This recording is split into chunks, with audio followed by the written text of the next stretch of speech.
Hey doc, are you ready for the one equation that will change your practice forever? This equation is so powerful that after working with thousands of practices, I have seen practice after practice scale to six-figure months and beyond. That means seven-figure years, and that is life-changing for the practice owner, but also for the team that we've built to help us drive that practice, and it's a win all the way around. I have found some common challenges and issues that every successful practice deals with. And as we've brought a community of docs together, we talk about these things on a regular basis. And so whether you're a fresh chiro right out of school or you're a vet that's been doing it for decades, most doctors are missing out on this one equation that unlocks the potential of their profitability. This formula is transformational, and you've got to understand it. It is the secret that's going to change everything for you. And if you master it, even your patients will get better outcomes because you can afford the team that you need to deliver that value of care. I have seen doctor after doctor apply this equation and literally transform the way that they approach their practice, that they look at it from the fundamental building blocks of their practice, and use it to project incredible financial outcomes. It is the formula that will unlock your ability to scale to the moon. Let's go.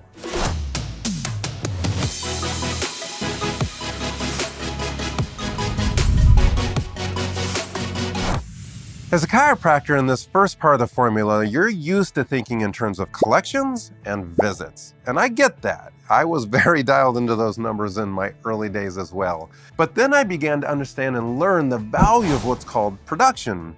Production is the value of the service at its retail fee. And we have to understand that because anything less than its retail fee is a discount. And that discount begins to chew into your ability to scale your practice. And so as we look at every service that we provide in the practice, we have to look at the full value of that, because most services, when we get paid full value, unlocks the profits to build the team to deliver it, builds the profits that you need to take home to support your family and your dream life, and even has a direct proportion to the quality of services that you're providing to your patients. I have analyzed almost every chiropractic model out there.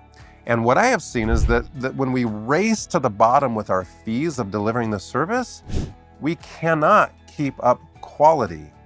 You see it with almost every type of product out in the industry. Just one example is like when you're riding a bike and you're getting inner tubes for your tires. If you're going with the cheapest inner tube out there, you're going to be stopping and replacing that inner tube often. And think about the time that costs. Think of the cutting into your enjoyment that costs, the frustration that costs out on the trail. Nobody wants to have to stop and change a tire, especially if you're in the middle of a race. And I have seen so many of my buddies in triathlons have to pull off to the side, change those tires while I am flying by them. Don't have to slow down and stop and change your tire, because you're now having to produce an inferior product. You're going to lose patients. Patients aren't going to get the results because you're so rushed. Your team's underpaid, you're underpaid, and you almost begin to resent your practice. So I've got to shift your mindset. It is so much better to charge the value of your services so that you can get paid that value, so that the patient receives the outstanding quality product. It's the quality that you stand behind. It's the quality that you market. It's the transformation that the patient is getting from those outcomes. You see, paying less just means frustration for you, frustration for the patient, and there's nothing worse than having patients go inactive because they didn't get the outcomes that they wanted, and you couldn't produce the outcomes that you desired because you couldn't build the team that you can't afford because you raced your prices to the bottom. So understand production. Production, adjusted production. Adjusted production is the value of the production after discounts. And the discounts come in multiple ways. You may have cash discounts. You may have insurance write-offs. You may have adjustments for, specials that you're promoting within the practice. But every single adjustment affects your bottom line. Just make sure that you are really happy with the adjusted production value numbers. Your EHR should be able to pull a report of your production versus your adjusted production. Now this might put you in a bad mood, but I challenge you to go do it, to pull those reports for this last year to date. How much value of services have you produced versus how much have you produced that you anticipate to collect? You see, the adjusted production, the production after write-offs, is the actual amount of money that you're accepting as payment. That's the number that you should be collecting. But you got to compare that to the amount of work that you're doing. And again, it's crazy in our healthcare world that we're so acceptable to such a big, steep adjustment.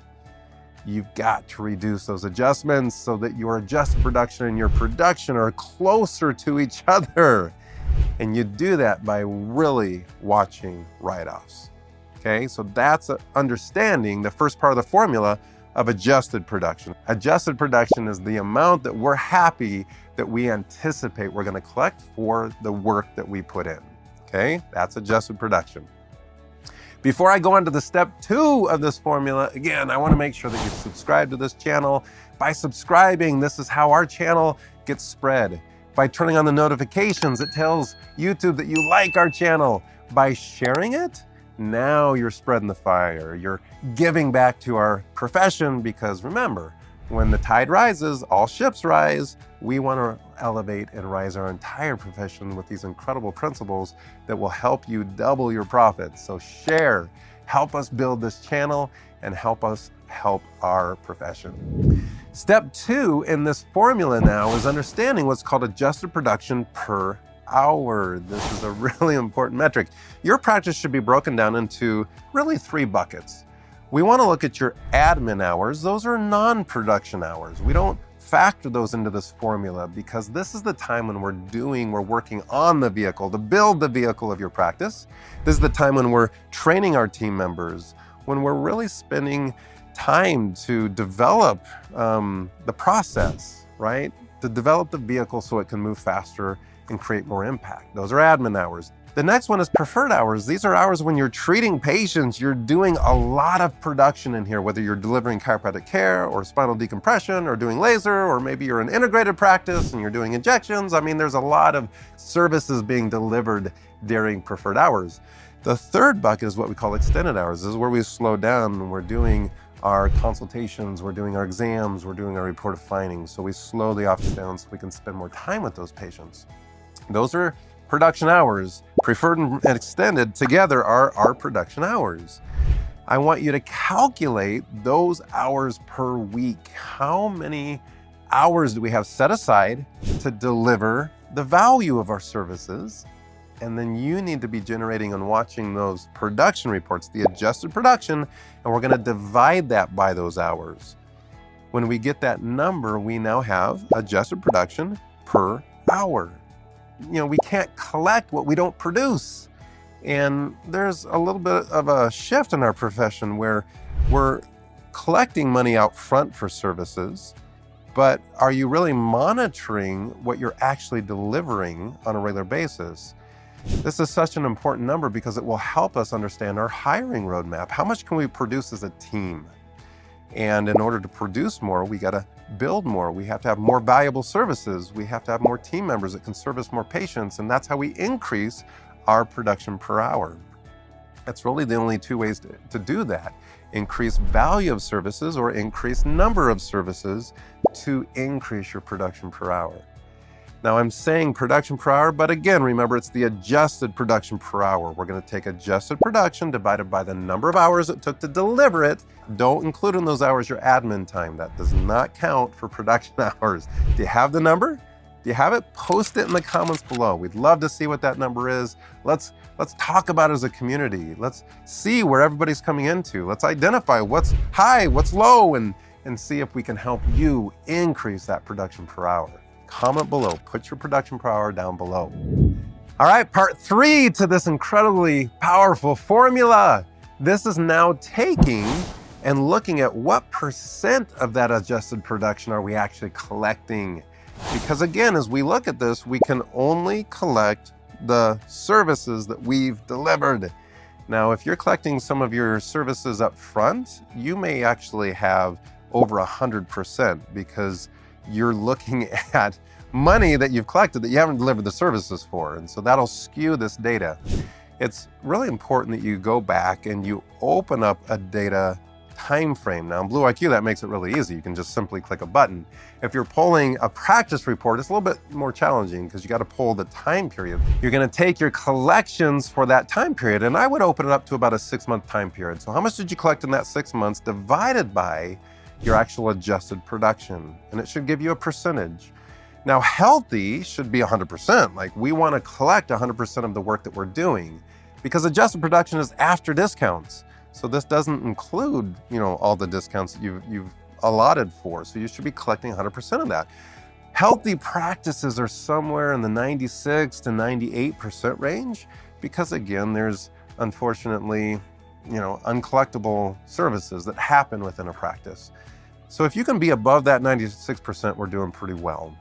If you're getting a really low number, like in the 70s, that means you may not have insurance allowables put in properly into your patient management system.